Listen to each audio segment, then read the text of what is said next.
जय हिंद दोस्तों आज हम यहाँ पर पढ़ने वाले हैं इंग्लिश में पढ़ेंगे वर्ब। ठीक है, वर्ब पढ़ेंगे इसको। लेकिन यहाँ पर इसको नॉर्मली हम जो इंग्लिश जिनको कम आती है या फिर जिनको पता नहीं होता है इनका प्रोनाउंसिएशन क्या होता है वो इसको वर्ब पढ़ते हैं। ठीक है, नॉर्मली वर्ब ही बोलते हैं, तो अपन भी वर्ब का ही इस्तेमाल करेंगे। नॉर्मल मतलब सही तरीके से बोलो तो इसको वर्ब पढ़ते हैं। क्लियर है? तो इस तरीके से आज हम पढ़ने वाले हैं वर्ब। ठीक है, क्या पढ़ेंगे? वर्ब। तो यहाँ पर ये जो वर्ब है ये क्या होता है, और एमपी पटवारी की या फिर एसएससी या फिर बैंकिंग इनकी तैयारी करने वाले स्टूडेंट यदि आप हैं तो आपके लिए सबसे ज़्यादा इंपॉर्टेंट ये टॉपिक होगा। क्यों? क्योंकि वर्ब का पूरी इंग्लिश में वो रोल है जो एक पूरी प्रजा के बीच में एक राजा का होता है। राइट? तो इस तरीके से यहाँ पे वर्ब को राजा ही समझ लो, और बाकी जितने भी एडजेक्टिव, एडवर्ब वगैरह सारे सब कुछ, प्रीपोजिशन वगैरह सब कुछ आते हैं वो क्या है, उसकी प्रजा है। तो यहाँ पर वर्ब को समझने के लिए इसका हिंदी मीनिंग आपको पता होना बहुत जरूरी है। राइट? तो हिंदी मीनिंग क्या है, क्योंकि पटवारी में हिंदी भी आएगी और इंग्लिश भी आएगी। तो हिंदी में आपको पता है तो इंग्लिश को आप आसानी से सीख सकते हैं। तो इंग्लिश में इसको बोलते हैं क्रिया। इंग्लिश में क्या बोलेंगे? क्रिया बोलेंगे। तो इस तरीके से यहाँ पे ये जो वर्ब है इसको इंग्लिश में, हिंदी में बोल दिया क्या? क्रिया। तो यहाँ पे जरा सा मैं लिख लेता हूँ क्रिया। देखो इसको लिख लें, क्या बोलेंगे इसको? क्रिया। राइट? क्रिया। तो इस तरीके से यहाँ पे हिंदी में आपको ये पता चला कि ये क्रिया है। ठीक है, जिसको हम वर्ब पढ़ रहे हैं ये हकीकत में क्या है? क्रिया है। क्रिया को ही वर्ब बोलते हैं। राइट? एक हिंदी एक इंग्लिश है। तो अब देखो यहाँ पे आपको यदि इसके बारे में थोड़ा सा नॉलेज है, इसके बारे में हमने पढ़ा है, क्योंकि हिंदी पढ़ना ही पड़ेगी। राइट? पटवारी के लिए। तो यहाँ पे क्रिया क्या है? तो क्रिया क्या है, मतलब क्रिया एक ऐसा शब्द है, क्या है? एक शब्द है जो किसी काम के होने का बोध कराता है, जो ये बताता है कि हाँ ये काम हो रहा है या फिर होता है या होगा। राइट? तो इस तरीके से किसी भी काम के होने का बोध कराने वाला शब्द क्या कहलाता है? तो क्रिया कहलाता है। राइट? क्रिया। तो इसी टाइप से यहां पर इंग्लिश में भी वर्ब है। तो ये जो वर्ब है ये किसी भी एक्शन को रिप्रेजेंट करता है, मतलब कोई एक्शन हो रहा है या फिर होगा या फिर होता है। राइट? तो इस तरीके से यहां पे एक्शन को रिप्रेजेंट करने वाला जो वर्ड है ये क्या है? वर्ब है। राइट? तो इसके बारे में डेफिनेशन आपको नहीं पूछेंगे कि वहां पे डेफिनेशन क्या है वर्ब की वो लिखें, ऐसा नहीं पूछेंगे। ठीक है, अब इसमें बहुत सारी चीजें ऐसी आएगी जो सेंटेंस को सही बनाएगी, सेंटेंस को गलत भी बनाएगी। अब कैसे और क्यों ये तब आपको मालूम पड़ेगा जब आप इस सही तरीके से इस क्लास को देखोगे, ध्यान से समझोगे और अपने साथ में पेन कॉपी लेके बैठोगे और उसमें जो मैं बोलता हूं बहुत सारी चीजें ऐसी होती है जो हर चीज को बोर्ड पे लिखा नहीं जा सकता है लेकिन मुख से बोल लेते हैं, तो उनको आप नोट डाउन कर ले। ठीक है, थोड़ा सा कॉमन सेंस अपने को खुद को भी लगाना है ताकि हम आसानी से पटवारी या फिर बैंकिंग के एग्जाम को निकाल सकते हैं। क्लियर? अब देखो यहां पर वर्ब। तो वर्ब यहां पर एक ऐसा शब्द है, नॉर्मली हम हिंदी में बोलते हैं ना, हिंदी में कभी भी खाना है, पीना है, गाना है या फिर जाना है, इस तरीके से किसी भी वर्ब के या किसी भी शब्द के पीछे यदि ना लगा हो, क्या लगा हो? ना लगा हो, या फिर ना लगा देते हैं, नहीं लगा हो तो लगा देते हैं। ठीक? तो इस तरीके से ऐसे वर्ड जिसमें क्या लगा हो? ना लगा हो लास्ट में। कहां पर? लास्ट में, अंत में। ठीक है, लास्ट में ना शब्द लगा हो तो वो क्या होगा? वो वर्ब ही होगा, मतलब वो क्या होगा? क्रिया होगा या फिर वर्ब ही होगा। राइट? कैसे? देखो सबसे पहले यहां पे लिखा मैंने खाना। खाना, तो खाना क्या है? लास्ट में क्या है? ना आया। उसके बाद लिखो पीना। पीना। राइट? ना आया लास्ट में। उसके बाद में लिखो जाना। जाना। राइट? इस तरीके से ये आया। अब वर्ब के अलग अलग फॉर्म होते हैं जिसमें हर किसी में ना नहीं आता है। राइट? अभी यहां पे खाना लिखा और इसी के साथ में इधर की साइड लिख लूं मैं खाया।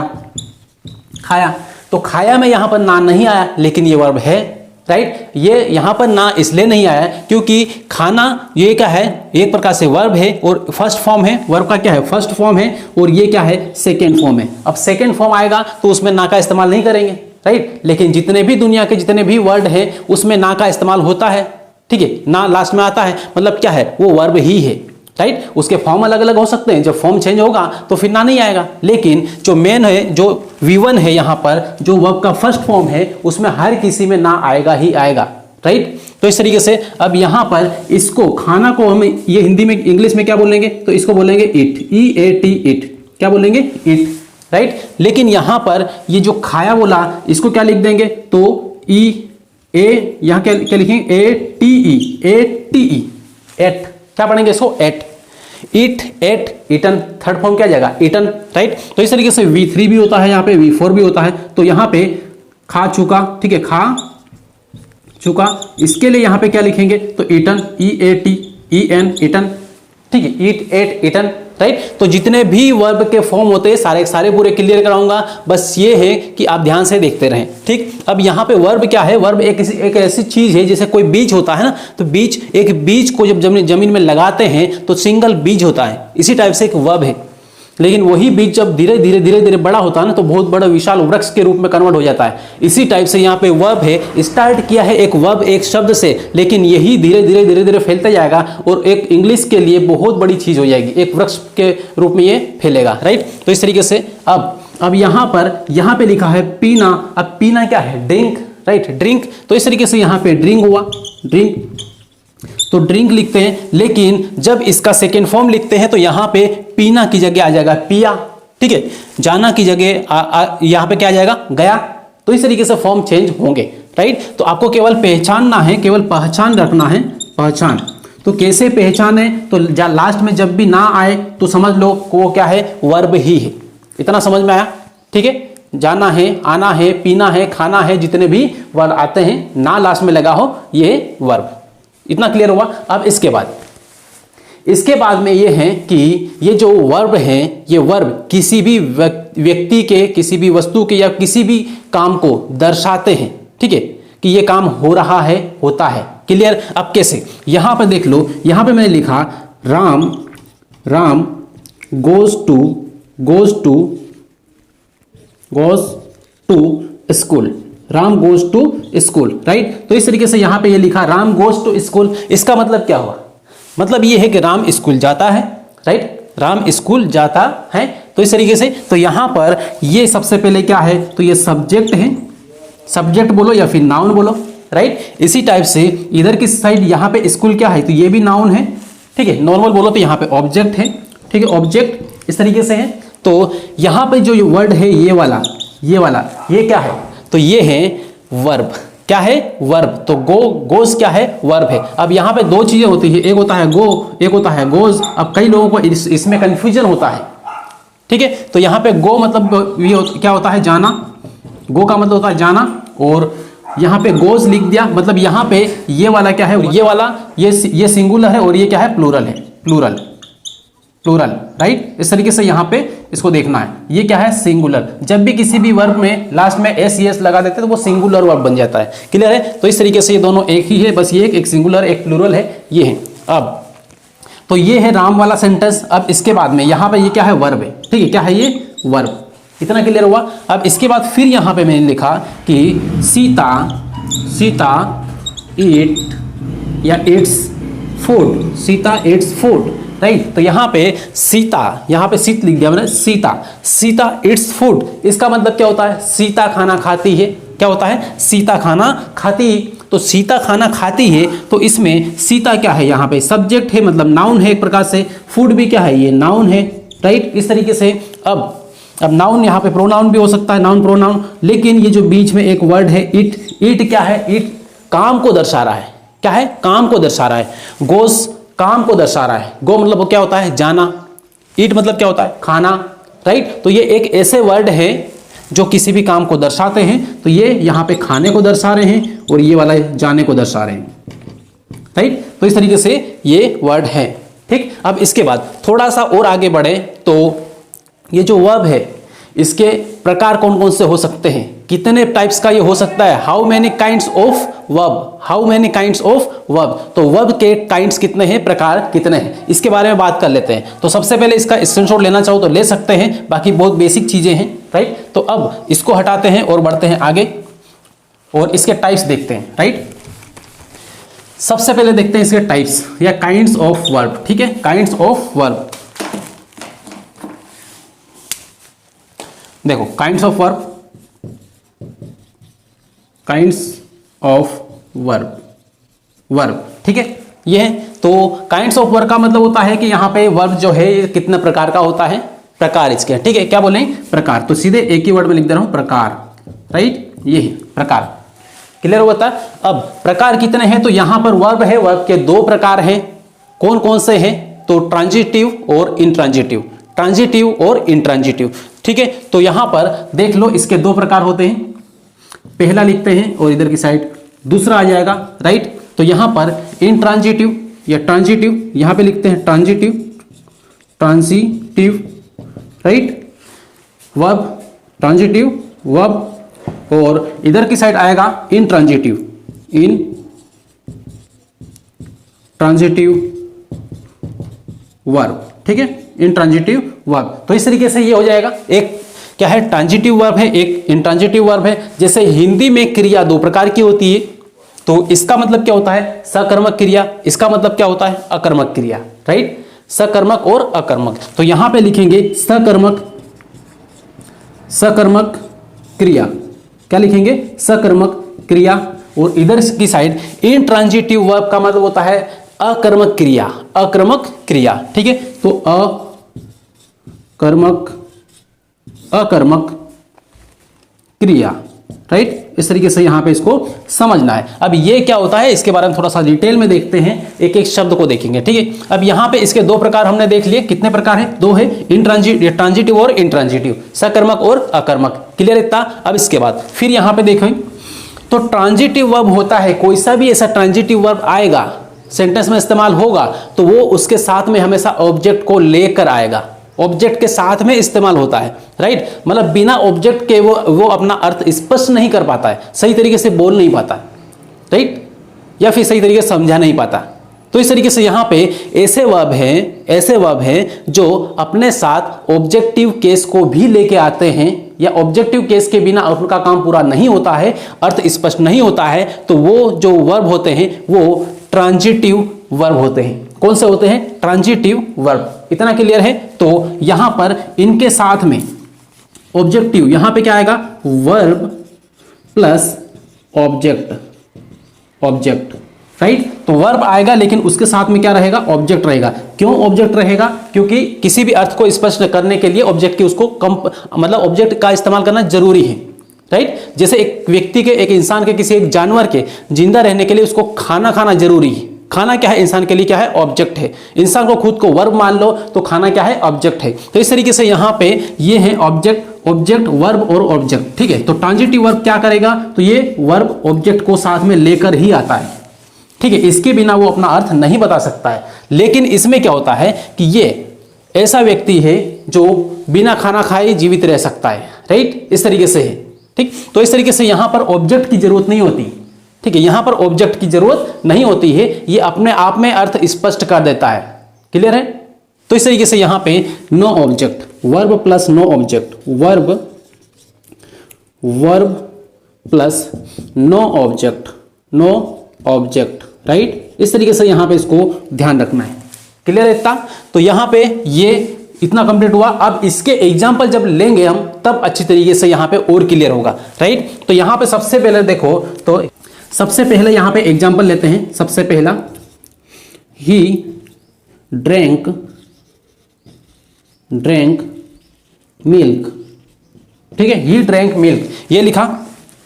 He drank milk, drank milk का मतलब ये होता है कि उसने दूध पिया, उसने दूध पिया, राइट, उसने दूध पिया, उसने दूध पिया, इसका हिंदी मीनिंग ये होता है, राइट। इस तरीके से ही ड्रैंक मिल्क। तो ड्रिंक का सेकेंड फॉर्म क्या होता है, ड्रैंक होता है, ड्रिंक, ड्रैंक, ड्रैंक, ठीक है, ड्रिंक, ड्रैंक, ड्रंक, इस तरीके से यहां पे इसका इस्तेमाल करते हैं। तो यहां पे ही ड्रैंक मिल्क का, तो यहां पर ये क्या है, ही क्या मतलब क्या है, नाउन है, सब्जेक्ट है, ये भी क्या है नाउन है, ये ऑब्जेक्ट के रूप में इस्तेमाल होता है, राइट। अब इसके बीच में जो बैठा हुआ ये वर्ड है, ये काम को दिखाता है कि क्या काम कर रहे हैं, तो ये दूध पी रहे हैं, क्या है पिया, पिया क्या है काम है, तो काम को दर्शाया यहां पर। तो ये क्या है, ये एक प्रकार से कौन सा वर्ड है, ट्रांजिटिव वर्ब है। कौन सा है, ट्रांजिटिव वर्ब। तो टीवी लिख रहा हूं मैं, टीवी, टीवी का मतलब टेलीविजन वाला, वो मूवी देखने वाले टीवी मत समझ लेना, ठीक है। यहां पर क्या है, ये टीवी मतलब ट्रांजिटिव वर्ब है, राइट। तो यहां पर अब ये ट्रांजिटिव वर्ब क्यों बना, ये इसलिए बना क्योंकि ये इसके साथ में मिल्क को लेके आए, और मिल्क क्या है यहां पर ऑब्जेक्ट है, क्या है ऑब्जेक्ट, ऑब्जेक्ट, ठीक है। इसने अपना अर्थ स्पष्ट करने के लिए इसको मिल्क को यहां पर लिया, ऑब्जेक्ट को यहां पर साथ में लिया। यदि यहां पर बोले ही ड्रैंक, उसने पिया, तो क्या पिया, ठीक है, क्या पिया, ये क्लियर नहीं होता। स्पष्ट करने के लिए या स्पष्ट तरीके से दिखाने के लिए हाँ दूध पिया या फिर पानी पिया या फिर और कुछ पिया, ठीक है। तो इस तरीके से यहाँ पे स्पष्ट अर्थ करने के लिए इसकी जरूरत होती है, ऑब्जेक्ट की जरूरत होती है। क्लियर है। अब इसके बाद दूसरा वाला देख लें यहाँ पर, तो दूसरा वाला सेंटेंस एक और देखते हैं। तो ही इट, यहाँ पे she it its food, see its food, या फिर mango, see it's mango, right. इस तरीके से सी इट्स मैंगो, तो यहां पर ये मैंगो या फिर मैंगोज ले लो, उसने आम खाए, राइट। तो वह आम, यहां पर शी इट्स, यहां पे इट्स लगा है, इट्स लगा है, इसका मतलब ये है कि यहां पर ये सिंगुलर की बात करता है, ठीक है, सिंगुलर की, कि उसने आम खाए, ठीक है, उसने आम खाए। तो यहां पर ये सिंगुलर है, ठीक है, सिंगुलर है, तो इस तरीके से यहां पे एस नहीं आएगा। तो यहां पर ये वाला क्या है, मैंगो क्या है, तो मैंगो है ऑब्जेक्ट, क्या है, ऑब्जेक्ट। और यहां पर ये क्या है, सी, तो ये क्या है, सब्जेक्ट, क्या है, सब्जेक्ट ये बोलो या फिर नाउन है ये। और यहां पर जो है it, E A T, it, it क्या है, तो इट मतलब होता है खाना, इट्स मतलब होता है खाती ही, ठीक है। तो वह आम खाती है, वह आम खाती है, तो इस तरीके से यहां पे इट्स हुआ। क्लियर हुआ इतना। तो इस तरीके से यहां पे ये ट्रांजिटिव वर्ब कंप्लीट हुआ। अब इसके बाद में एक और यहां पे एग्जांपल लेके देखते हैं ट्रांजिटिव वर्ब का, ठीक है, तो और अच्छे से क्लियर होगा कि यहां पर ट्रांजिटिव अपने साथ में ऑब्जेक्ट क्यों लेके आता है, ट्रांजिटिव वर्ब अपने साथ में ऑब्जेक्ट क्यों लेके आता है, ठीक है। इसी का यहां पे ये लिख रहा हूं मैं, यहां पे the man killed a snake, यहां पे नीचे लिख रहा हूं अ स्नेक, राइट। इस तरीके से ये अ स्नेक, ये तो मतलब ये क्या है कि द मैन किल्ड, एक आदमी ने मार दिया किसको, स्नेक को, मतलब सांप को। तो एक आदमी ने सांप को मार दिया। अब यहां पे केवल इतना बोले कि एक आदमी ने मार दिया, तो अब यहां पर इसका अर्थ स्पष्ट नहीं होता कि किसको मार दिया, राइट। लेकिन अर्थ को स्पष्ट करने के लिए यहां पे अस्नेक लिखा, तो अस्नेक यहां पर क्या हुआ, ऑब्जेक्ट हुआ, क्या हुआ, ऑब्जेक्ट हुआ। किल्ड क्या हुआ, यहां पर ये वर्ब हुआ, मतलब ऐसा वर्ब है जो अपने साथ में किसको लेके आया, ऑब्जेक्ट को लेके आया। क्या बोलेंगे इसको, ट्रांजिटिव वर्ब बोलेंगे, राइट। अब इसके बाद में आते हैं इन ट्रांजिटिव वर्ब पे, राइट। इन ट्रांजिटिव वर्ब ये क्या होता है, अकर्मक क्रिया क्या होती है, राइट। अब देखो, अब यहां पे इसके लिए ये देख लो कि इसके लिए सबसे पहला है वी सिंग, ये बोल दिया वी सिंग, ठीक है, वी सिंग्स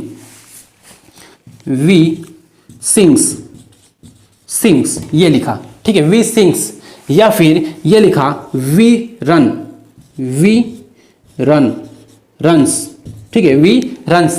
मतलब इसका क्या है कि वी सिंग का मतलब क्या होता है, वी मतलब होता है हम, सिंग मतलब होता है गाना, लेकिन एस लगा है तो गाते हैं, तो हम गाते हैं। अब अर्थ स्पष्ट है कि हम गाते हैं, इसमें किसी ऑब्जेक्ट की जरूरत पड़ी है क्या, ये जो क्या है, ये यहां पे सिंग लिखा है, ये क्या है, वर्ब है, क्या है, ये वर्ब है, ठीक है, वर्ब। अब इस वर्ब के बाद में इधर की साइड कोई प्लस में यहां पे कुछ और लिखा हुआ है क्या, इस वर्ब के साथ में नहीं लिखा हुआ है, वी सिंग्स मतलब हम गाते हैं, राइट। यहां से अर्थ स्पष्ट है, यहां पे कोई दिक्कत नहीं कि कौन गाता है, क्या गाता है, सीधा बोला कि वी सिंग्स, हम गाते हैं। क्लियर। तो इस तरीके से यहां पे इसके अर्थ को स्पष्ट करने के लिए किसी भी ऑब्जेक्ट की जरूरत नहीं पड़ी, राइट। यहां पे क्या है, ये सब्जेक्ट है केवल, और ये क्या है, ये वर्ब है, बस सब्जेक्ट और वर्ब मिला के अपना अर्थ पूरा कंप्लीट कर देते हैं। तो ऐसे जो सेंटेंस है उसको क्या बोलेंगे, तो उस वर्ब को बोलेंगे, कौन सा बोलेंगे, इंट्रांजिटिव वर्ब, बिना ऑब्जेक्ट वाला वर्ब। क्लियर हुआ। अब यहां पे और देख लो वी रन्स, वी रन्स का मतलब क्या होता है, वी मतलब होता है हम, रन्स का मतलब होता है दौड़ते हैं, तो हम दौड़ते हैं। क्लियर है, इसमें कोई कंफ्यूजन नहीं है कि कौन दौड़ता है, क्या दौड़ता है, हम दौड़ते हैं, राइट। तो इस तरीके से यहां पे ये क्या है, तो ये वर्ब है, ठीक है, इसको क्या बोलेंगे, वर्ब बोलेंगे, लेकिन इसके साथ में कोई ऑब्जेक्ट नहीं, नो ऑब्जेक्ट, राइट। इस तरीके से क्लियर हुआ इतना। तो यहां पर उम्मीद करते हैं कि यहां पे काइंड्स ऑफ वर्ब आपको कंप्लीट हुआ। वर्ब कितने प्रकार के हैं तो देख लो, ट्रांजिटिव वर्ब है और इंट्रांजिटिव वर्ब है। क्लियर है। तो ट्रांजिटिव वर्ब क्या करता है, तो अपने साथ में ऑब्जेक्ट को लेके आता है, क्यों, अपना अर्थ स्पष्ट करने के लिए। क्लियर है। अब इसी टाइप से यहां पे इंट्रांजिटिव वर्ब, जिसको आक्रामक क्रिया बोलते हैं, और ये अपने साथ में किसी भी ऑब्जेक्ट को नहीं रखता है, ऑब्जेक्ट से नफरत करता है, ऑब्जेक्ट के पास में कभी नहीं बैठता है, राइट, उसको बोलते हैं इंट्रांजिटिव वर्ब। जैसे मैं यहां पर और भी कुछ भी ले सकते हैं, सी इट्स, वह खाती है, ठीक है, ही इट्स, वह खाता है, ही स्पीक्स, वह बोलता है। तो इस तरीके के जो वर्ड आते हैं फ्रेसेस के रूप में, उनको हम बोलते हैं इंट्रांजिटिव वर्ब। तो अभी आज के बाद में ट्रांजिटिव वर्ब, इंट्रांजिटिव वर्ब में आपको कोई कंफ्यूजन नहीं होगा, ठीक है। तो सबसे पहले क्या करें, यहां पे इतना सब कुछ ये लिखा हमने करा है, समझा है एक एक चीज को। तो सबसे पहले इसका स्क्रीनशॉट ले लें, उसके बाद इसको मिटा के फिर बढ़ते हैं अब ये आगे, ताकि लिखा हुआ रहेगा तो बाद में भी देख लेंगे, इसको रिवीजन मार लेंगे। ठीक है, ये और सबसे पहले वीडियो को लाइक जरूर कर दें, आप लाइक बहुत कम करते हो। ठीक है, और अधिकतर 97% लोग ऐसे हैं जो केवल देखते हैं, ठीक है, वीडियो को पूरा देखते हैं, प्रॉपर सीखते भी है, लेकिन चैनल को सब्सक्राइब नहीं करते हैं। लेकिन कर दिया करो, ठीक है, उसमें कोई कुछ भी आपका कुछ भी नहीं जाएगा, बस थोड़ी सी मेहनत लगेगी कि आपको ये सब्सक्राइब करना पड़ेगा और बेल आइकन दबा लेना है, ताकि इस टाइप की कंटिन्यू क्लास आपको मिलती रहेगी। क्लियर। अब ये इसका स्क्रीनशॉट लेने के बाद में फिर बढ़ते हैं आगे, और यहाँ ये देखते हैं कि जो वर्ब होता है ये एक होता है क्या, इसके फॉर्म क्या होते हैं, या फिर और किस तरीके से इस्तेमाल हो सकता है, थोड़ा सा उसको देख लेते हैं। और कौन सा ऐसा वर्ब है जो अपने साथ में डायरेक्ट और इनडायरेक्ट दो ऑब्जेक्ट लेके आता है, direct object, indirect object. Direct object कौन सा होता है, इनडायरेक्ट ऑब्जेक्ट कौन सा होता है, थोड़ा सा इस पे बात कर लें, उसके बाद में फिर आगे देखते हैं। चलिए अब इसके बाद में देख लें। अब यहां पर क्या है कि अब यहां पर डायरेक्ट ऑब्जेक्ट और इनडायरेक्ट ऑब्जेक्ट की बात होती है। ठीक है, तो वर्ब अपने साथ में इनडायरेक्ट ऑब्जेक्ट और डायरेक्ट ऑब्जेक्ट दोनों को यार पास में साथ में रखता है।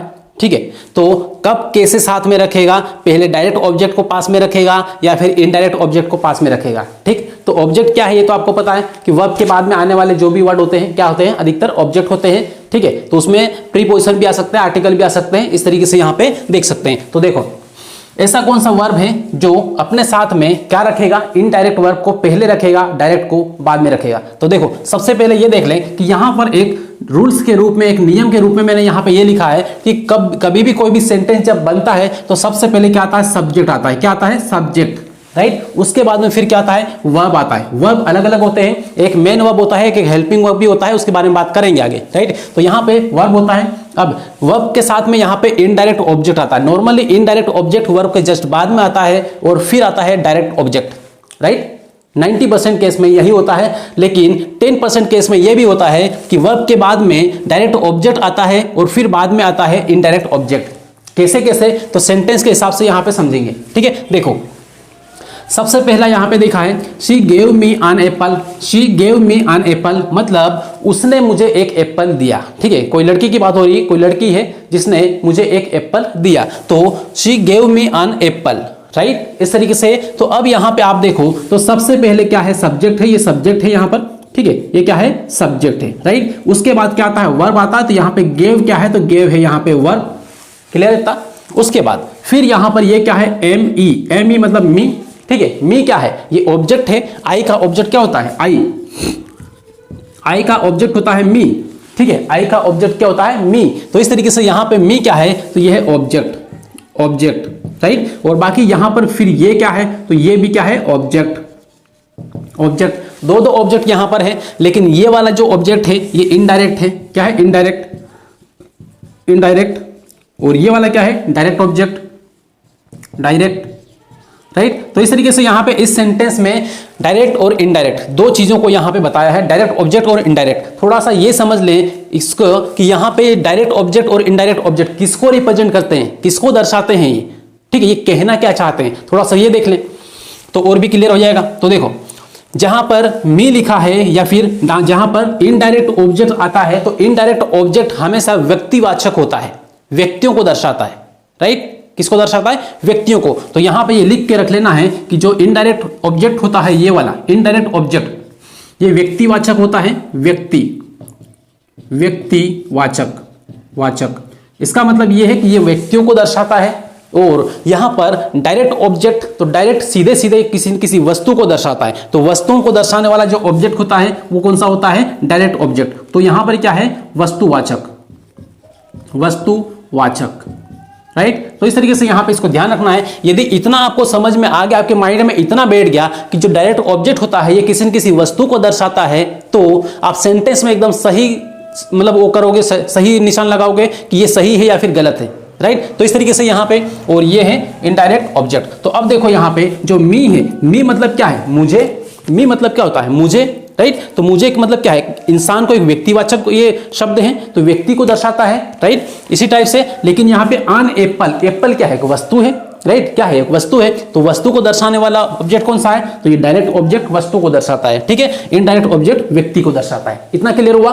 अब देखो यहां पर दूसरा वाला देख लें, can you get me a dozen eggs, can you get me a dozen eggs. तो कैन क्या है, कैन यू, यहां पर कैन का मतलब हो सकता है, यू का मतलब क्या है, ये सब्जेक्ट, तो ये पूरा क्या हुआ, सब्जेक्ट हुआ, राइट, क्या है ये, सब्जेक्ट हुआ। क्वेश्चन मार्क यहां पे लगा इसलिए यहां पे कैन लगा, ठीक है। तो ये सब्जेक्ट हुआ और उसके बाद ये जो गेट है, गेट मतलब क्या होता है, पाना या फिर देना, राइट, इस तरीके से पाना, देना या फिर लेना, इस तरीके से। तो यहां पे ये क्या है, वर्ब है, और मी क्या है, तो मी यहां पर इनडायरेक्ट ऑब्जेक्ट है, क्या है ये, इनडायरेक्ट ऑब्जेक्ट, तो आई और यहां पे D, I D B, I D O कर दिया यहां पे, ठीक है, इनडायरेक्ट ऑब्जेक्ट, राइट, इस तरीके से यहां पे ये, और यहां पे ये वाला यहां तक पूरा है ये, ठीक है। A dozen eggs, a dozen eggs क्या है, तो ये है यहां पर डायरेक्ट इन, क्या है, डायरेक्ट ऑब्जेक्ट, ये डायरेक्ट ऑब्जेक्ट।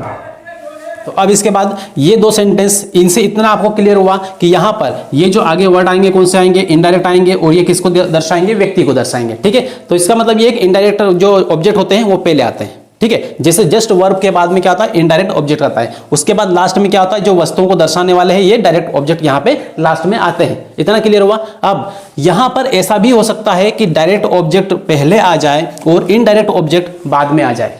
कब ऐसा होगा, क्यों होगा, थोड़ा सा इसको देखें। जब भी इन दोनों के बीच में यदि प्रीपोजिशन का इस्तेमाल हो जाता है, किसका, प्रीपोजिशन, जैसे टू है, टू क्या है, प्रीपोजिशन है, फोर क्या है, प्रीपोजिशन है, ऑफ क्या है, प्रीपोजिशन है, ठीक है, इस तरीके से। तो जब प्रीपोजिशन का इस्तेमाल करते हैं उस टाइम ये वाला जो ऑब्जेक्ट है, मतलब डायरेक्ट ऑब्जेक्ट है, इसको पहले लिख देते हैं और इसको बाद में लिख देते हैं। कैसे, तो तीसरे वाले में देखो, तीसरा वाला sentence, she gave an apple to me, यहां पे क्या लिखा, she gave an apple to me, मतलब उसने मुझे एक एप्पल दिया, उसने मुझे एक एप्पल दिया। तो इस तरीके से यहां पे ये जो टू है, ये टू क्या है, तो ये है प्रीपोजिशन, प्रीपोजिशन मतलब ऑब्जेक्ट की पोजीशन को चेंज करने वाला जो वर्ड है वो होता है प्रीपोजिशन, राइट, पोजीशन दर्शाने वाला। तो प्रीपोजिशन यहां पे लगी, तो जो डायरेक्ट ऑब्जेक्ट था यहां पर इसको आगे लिख दिया, तो अब आया यहां पर direct object, DO, direct object, और जो पहले था इनडायरेक्ट ऑब्जेक्ट ये बाद में गया, तो ये है IO, IO indirect object. Clear हुआ इतना। तो इस तरीके से अब इसके बाद फोर्थ नंबर पे देख लो, चौथे नंबर पे यहां पर can you get a dozen eggs for me, can you get a dozen eggs for me, ठीक है। तो इस तरीके से यहां पे ये है, तो यहां पे इसका मतलब कैन सबसे आगे लगा, मतलब क्या है, प्रश्न, ये प्रश्नवाचक है, क्वेश्चन मार्क है, राइट, क्या आप मुझे एक दर्जन अंडे दे सकते हैं। तो इस तरीके से यहां पे ये सेंटेंस का मतलब है, राइट। तो अब यहां पर ये क्या हुआ, सब्जेक्ट हुआ, ये क्या हुआ, वर्ब हुआ, इसमें ये क्या है, वर्ब है, राइट। और यहां पे अ डजन एग्स का मतलब क्या है, ये इनडायरेक्ट क्या है, नहीं डायरेक्ट ऑब्जेक्ट है, ये क्या है, डायरेक्ट ऑब्जेक्ट है, ठीक है। और यहां पे फोर क्या है, तो फोर है प्रीपोजिशन, प्रीपोजिशन। क्लियर हुआ इतना, प्रीपोजिशन। अब मी मतलब यहां पर क्या है, ये indirect object IO, indirect object IO, right. तो इतना यहां पर ये क्लियर हुआ। तो अब आपको यहां पे थोड़ा सा ध्यान रखना है कि जितना भी मैंने इस क्लास में पूरा कंप्लीट करवाया है, एक एक शब्द को, एक एक वर्ड को अपनी कॉपी में लिख लें, लिखने के बाद में 2 से 3 दिन बाद इसको एक बार ध्यान से देख लें, एक बार पढ़ लें। पढ़ने में 5 से 10 मिनट लगेगी, ज़्यादा टाइम नहीं लगेगा, लेकिन एक बार यदि पढ़ लिया आपने तो उसके बाद में इनको कभी भी देखने की जरूरत नहीं पड़ेगी। क्लियर है। तो अब लास्ट में आपको क्या करना है कि ये जो वीडियो है इसको जितना ज़्यादा हो सके शेयर करना है, चैनल को सब्सक्राइब कर लेना है और बेल आइकन जरूर दबा लेना है। मिलते हैं फिर इसी टाइप की अगली क्लास में, तब तक के लिए बेस्ट ऑफ लक।